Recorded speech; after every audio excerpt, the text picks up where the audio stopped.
Assalamualaikum warahmatullahi wabarakatuh. Warahmatullahi Waalaikumsalam. wabarakatuh. Itulah Baiklah, merekam, Tuan. kami dari kelompok 3 akan mempresentasikan hasil dari PPT kami yang berjudul Kualitas Udara dan Kriteria Nyaman. Soroton.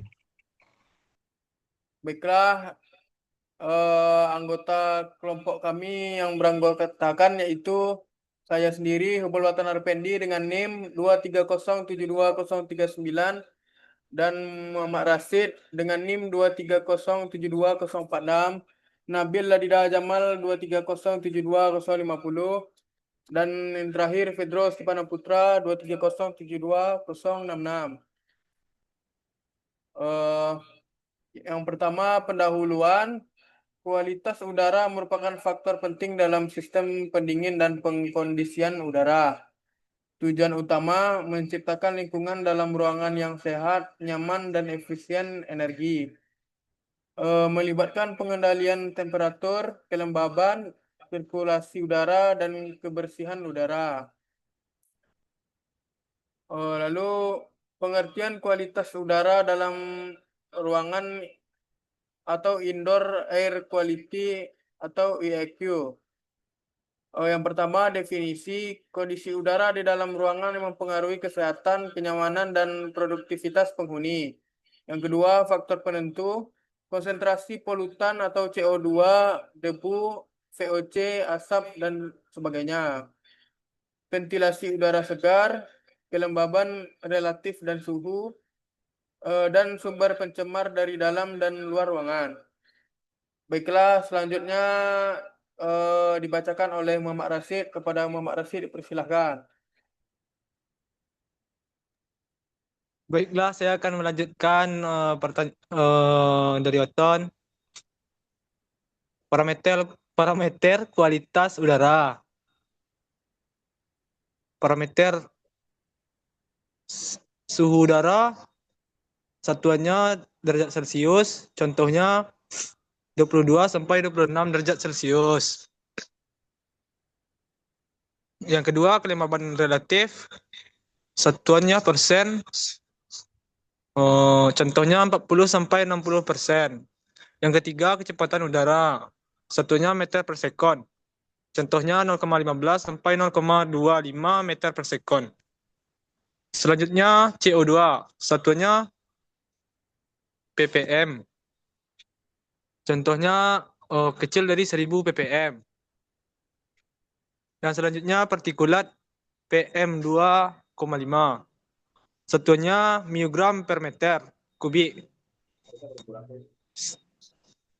Contohnya kecil dari 35 miogram per meter kubik. Selanjutnya kebersihan udara. Contohnya tidak berbau dan bebas debu.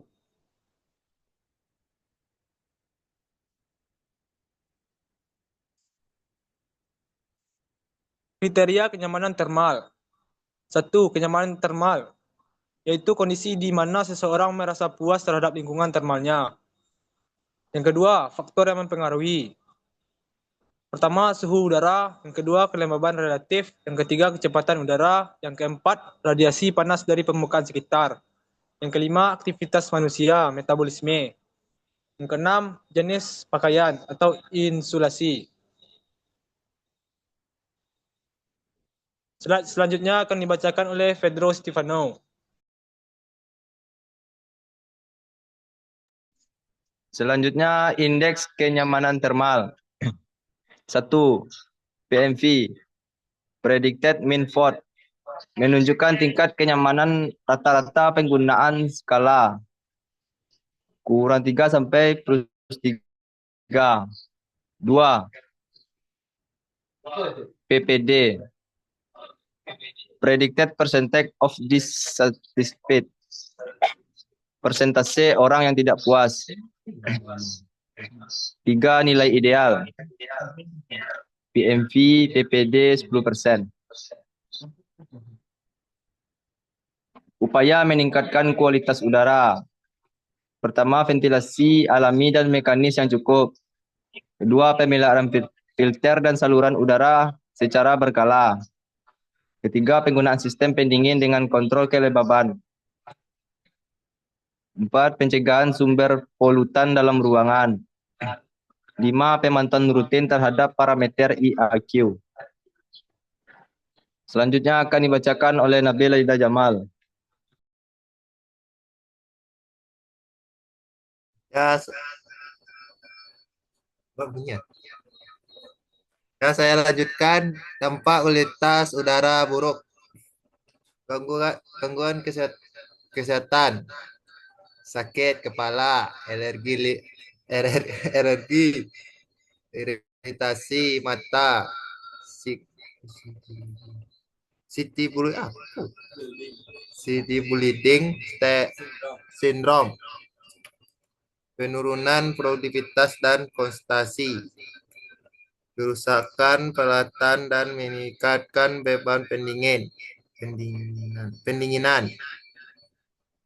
Lanjutan. Macam apa? Tuh ya. Kesimpulan, kualitas udara dalam ruangan mengaruhi kenyamanan, kesehatan, dan efisiensi kerja. Kualitas kenyamanan meliputi suhu, kelembapan, kecepatan udara, dan kebersihan udara. Sistem pendingin harus dirancang untuk menjaga keseimbangan antara kenyamanan thermal dan efisien energi. Lah, terima kasih.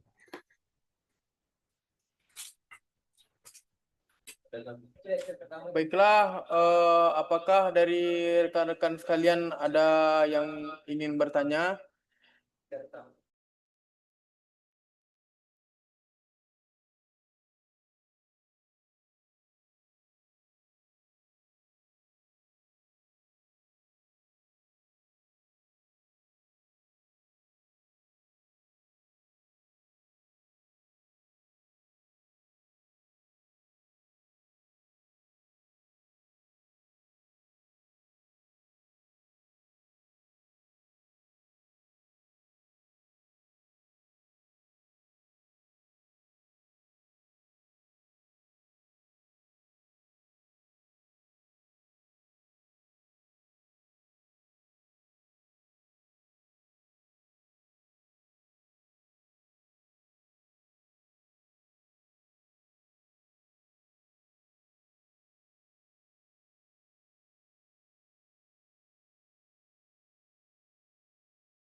Izin bertanya, Baiklah, silahkan Ratu. perkenalkan nama saya Ratu Amalia dengan NIM 2307-2092 dari kelompok 6 ingin bertanya, faktor apa saja yang mempengaruhi kualitas udara di dalam dan di luar ruangan? Sekian. Baiklah, terima kasih kepada Ratu. Oke, terima kasih.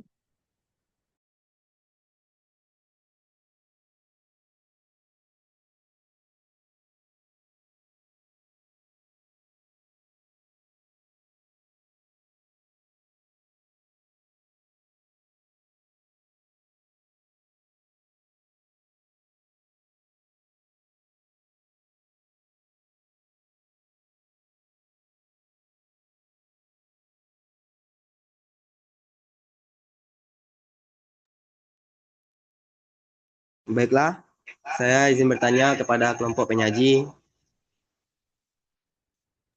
Ya, silakan Miko.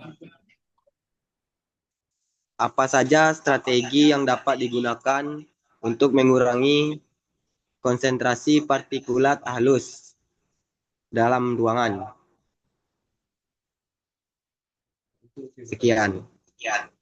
Terima kasih. Terima kasih pada Miko.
Baiklah, saya akan menjawab pertanyaan dari Miko Arianto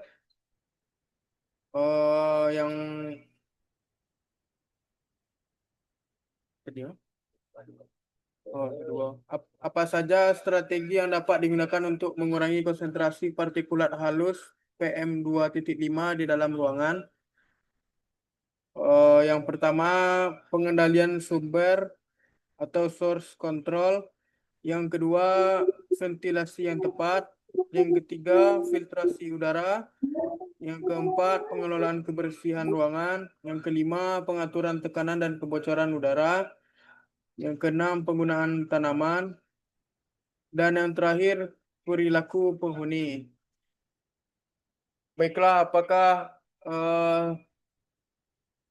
Saudara Miko puas dengan jawabannya? Ya, terima kasih kepada Saudara Waton. Saya sangat puas dengan jawaban Anda.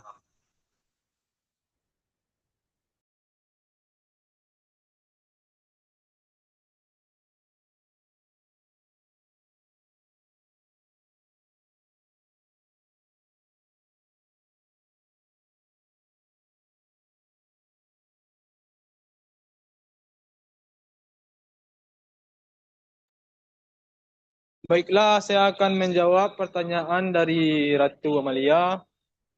Faktor apa saja yang mempengaruhi kualitas udara di dalam dan di luar ruangan? Satu faktor yang mempengaruhi kualitas udara di dalam ruangan. Yang pertama, ventilasi udara. Yang kedua, sumber polutan dalam ruangan, contohnya asap rokok, kompor gas, bahan kimia, dan lain-lain. Yang ketiga, jumlah penghuni dan aktivitas. Yang keempat, suhu dan kelembaban. 5, kebersihan ruangan. Yang keenam, sistem AC dan filter udara. Selanjutnya, faktor yang mempengaruhi kualitas udara di luar ruangan. Yang pertama, emisi kendaraan bermotor. Contohnya CO2, NO2, dan partikulat. Yang kedua, aktivitas industri seperti asap pabrik dan lain-lain. Yang ketiga, pembakaran terbuka, sampah, lahan, dan hutan. Yang keempat, kondisi cuaca dan iklim. Yang kelima, kepadatan penduduk dan aktivitas manusia. Yang keenam, faktor alam seperti letusan gunung berapi, debu, dan serbuk sari. Baiklah, apakah Ratu merasa puas dengan jawaban?